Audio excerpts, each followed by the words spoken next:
Hey, this is Ruben from Dubb. There's been so many new features that have come up on all the new social networks, and it's really, really hard to stay abreast of all of these cool new features. But the fact of the matter is that if we don't, we're probably going to miss out on a massive opportunity for personal branding, for lead generation. We're doing millions of dollars now of inbound organic business from content. I'm Jake Dunlap. I run a sales consulting and strategy company called Scaled. We are a leading global sales consultancy. And it was 2018 where I really kind of flipped a switch and started to realize that people want to hear from people. Started to kind of post consistently on LinkedIn, and it's really just continued to snowball over time. And, we're continuing to invest more and more in other resources in YouTube. In the podcast conversation that we had with Jake Dunlap, he mentioned that his text-based posts actually get the most engagement, which is really interesting because it's a little bit counter to what we might believe, because we've been told that video is everything. Video is the preferred format.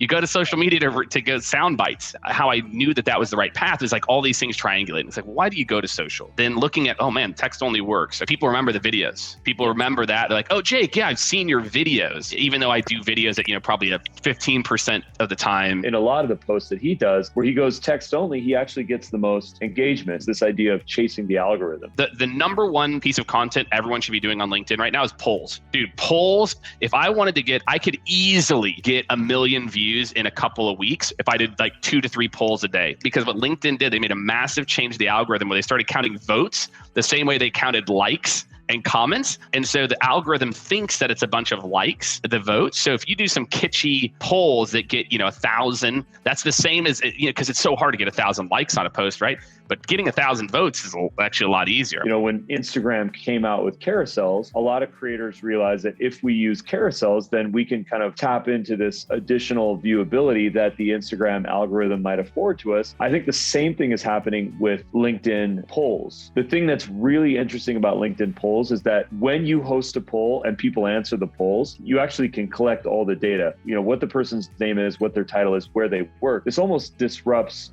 Gartner and some of those large research-based organizations. They're pulling 400 VPs of sales. Like you can go do that and not pay $30,000 yourself. And in fact, even follow up with the people that filled out the poll. Where if you make it so easy for them to just click a button, click a reply, and then that's going to give you the data you want based on the intelligence you were able to set up with those questions, it's a no-brainer for me. I'm like, we got to start running polls here. This makes me also think about how important it is to stay on top of new features on these social platforms, because it's changing all the time. Live streaming comes to mind as something that was really hyped up on a lot of platforms and is still there as a feature, but there's always new features. With YouTube, there's shorts. I think the other thing that's been exposed is that hashtags don't really do much on LinkedIn. I'm definitely guilty of this, of using a couple of hashtags at the end of the post. When's the last time anybody watching this right now actually searched a hashtag on LinkedIn? Oh, wait, probably never. Or maybe if you're in sales, you did it. And so to me, the hashtag thing is way more baffling. Like everyone puts hashtags at the end of your post.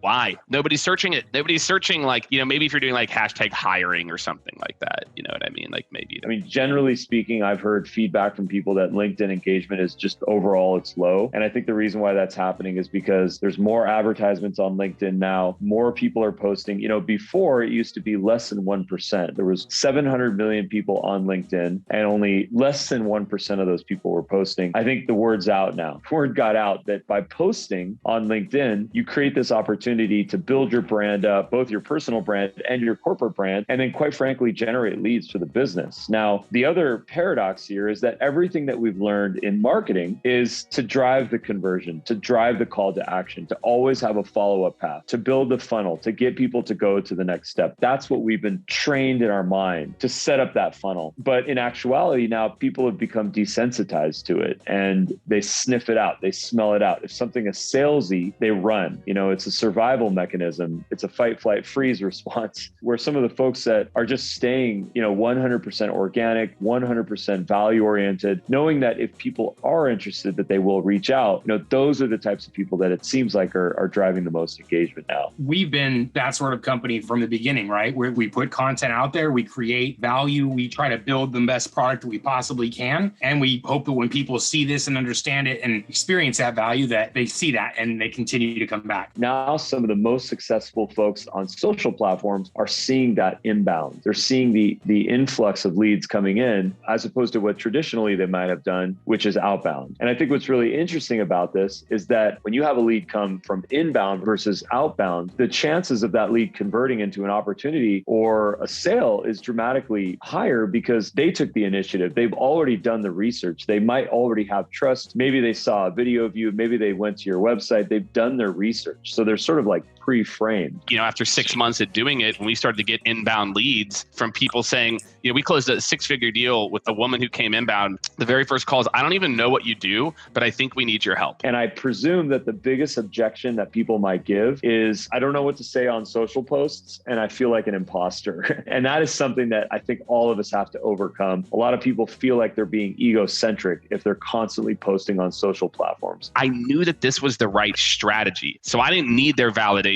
I didn't need them to tell me whatever it is. If you're doing it not to be a jerk and you're doing it to drive for your business and because you care about the people you want to interact with, then, producing content to me is a part of my job as a CEO. And I think what's really interesting is something that my tennis coach taught me. I went to him and I said, Coach, I really want to start winning more on the court. I'm a little frustrated. I'm missing my shots. I'm not winning my sets. I'm not winning my matches. What's going on? And he said something to me that pretty much almost made me cry on the spot because it made me realize how incorrect my mentality was. And he said, Ruben, do you think that the people that win in tennis or win in life, do you think that they're thinking about winning at every shot? Or do you think that they're just going through the motions to focus on that shot, the present moment? And it was like this, I heard that before, I've known this, but it was the biggest wake-up call and reminder to me that when you think about winning as the outcome, as the goal in what you're doing, whether it's doing a poll on LinkedIn, doing a video social post on LinkedIn, doing a carousel on Instagram, if you're thinking about the winning part, you're missing out on the gift. You're missing out on the biggest opportunity, which is just being present in the moment and just hitting that shot, just getting that ball over the net and just winning that point. Because what's great about winning those points is that, number one, you don't need to win all the points. You just need to win most of the points. And if you do win most of the points, you win the game. I think it's a reminder that when we're out there posting on social, let's not think about what the ultimate goal is. My goal is to get more leads, to get more bookings, to get more sales, to hit my quarterly sales quotas. My goal is simply to put a post out there that affects change, that positively impacts someone, that motivates someone, and just leave it at that. And the rest will come. We are your friends at Dubb. If you want to start using video to speak authentically as hell, go to dubb.com and grab a free trial, and you don't need a credit card. Thanks for watching. And if you enjoyed this video, consider subscribing to our channel and clicking the bell for more notifications. Thanks.